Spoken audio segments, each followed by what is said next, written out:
Welcome to the African News Update on Top Accolade News. The headlines: John Mahama sworn in for second term as Ghana's president. Mozambique's civil unrest disrupt regional trade. South Africa set for fuel price hike in February 2025. Ethiopia launches stock exchange after 5 decades.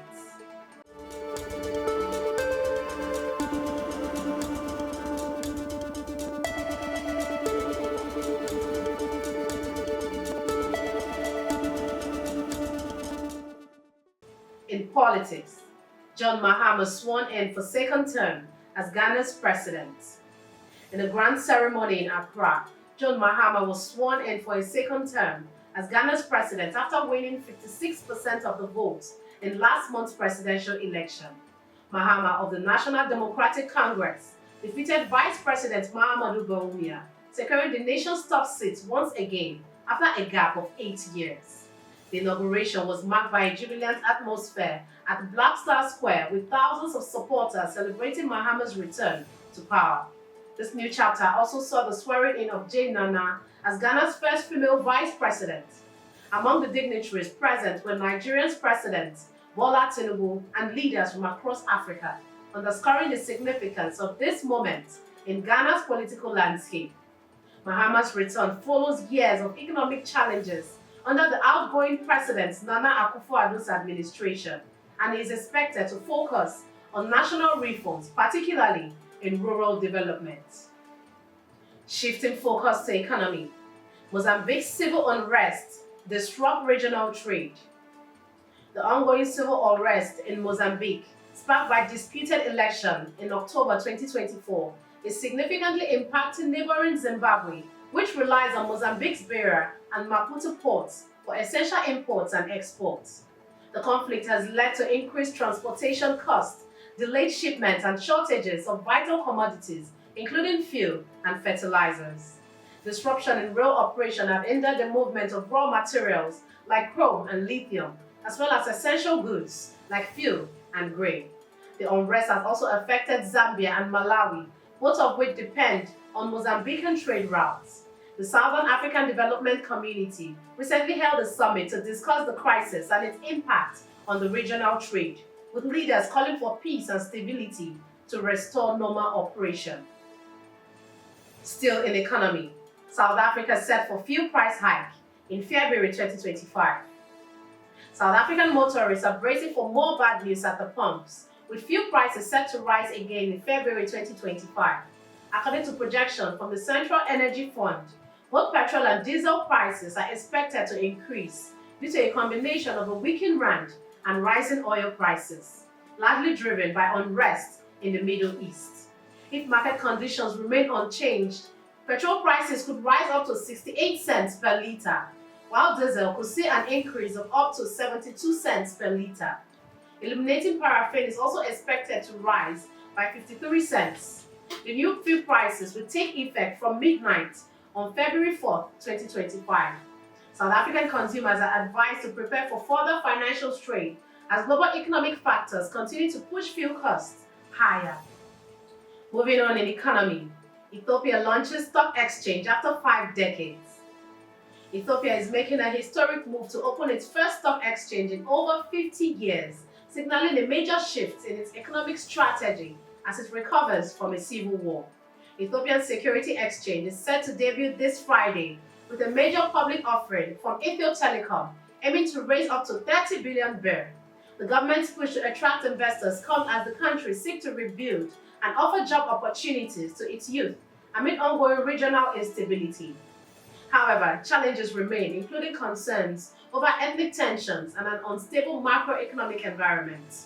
Despite this, the move marks a significant step towards Ethiopia's economic and political transition as it seeks to modernize and integrate more with the global financial markets.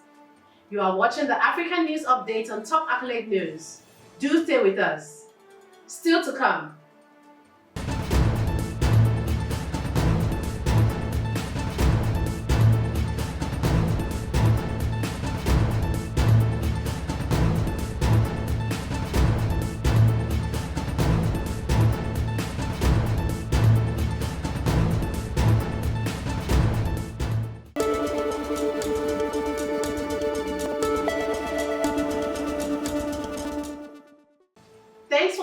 us. In crime, Ugandan nanny arrested after robbery in Eastlake. A Ugandan nanny has been arrested after allegedly masterminding a robbery in Eastlake, Nairobi. She was apprehended by detectives from DCI while attempting to flee to Uganda. The robbery occurred on November 1st, 2024, when she conspired with an accomplice to allow an armed assailant into the apartment. The robbers made up of valuables worth 535,000 Kenyan shillings, including gold jewelry, laptops, and even a smartphone, leaving another housemaid injured. She had been employed by the family for only 3 weeks. Authorities are still searching for her accomplice as investigations continue. Now in security, U.S. forces and Somali army killed 10 Al-Shabaab fighters. In a joint operation with the Somali army, U.S. forces killed 10 Al-Shabaab militants in southern Somalia, as confirmed by U.S. Africa Command, AFRO-POP. The airstrike carried out in the Berzani village on December 31st was at the request of the Somali government. Additionally, AFRO-POP reported the killing of Mohammed Mir, a senior Al-Shabaab leader, in a separate airstrike on December 24 in the Jubaland region. Mir, responsible for Al-Shabaab's governance in Somalia, has been a key figure in the terror group for over 15 years. AFRO-POP continues to support Somalia's fight against terrorism as part of the broader effort to ensure regional stability. Moving to entertainment, South Africa mourns the loss of Afro-pop legend WINNIE. The Portfolio Committee on Sports, Arts and Culture is mourning the loss of Afro-pop icon WINNIE, who passed away on Tuesday at the age of 51 after a brief illness. Committee chairperson expressed deep sadness, highlighting Khumalo's significant contribution to the music industry with her unique voice and songwriting talent. It described her as a legendary figure who supported other artists, including the late Brenda Fassie, before releasing her own albums.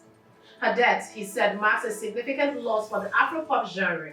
The committee extended their condolences to Khumalo's family, remembering her legacy, especially her memorable hits.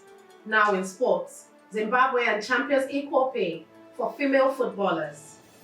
Loveness Mukura, the 28-year-old chief executive officer and captain of Oriental's Queen, has spearheaded a transformative movement towards gender equality in football.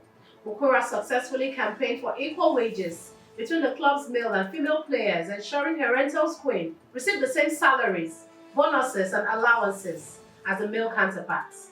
This change has been a driving force behind the team's dominance, winning the Women's Soccer League Championship 3 years in a row. Now Mukura is looking to bring this change to the national level, running for the ZIFA vice presidency, where she plans to tackle pay inequality and further improve the development of football in Zimbabwe, empowering both male and female athletes. That concludes our African News Update for today. Stay tuned for more African news and developments. Thanks for joining us. I am Ojorumi Okocha. Connect and engage with us on all our social media handles. Do have a wonderful day.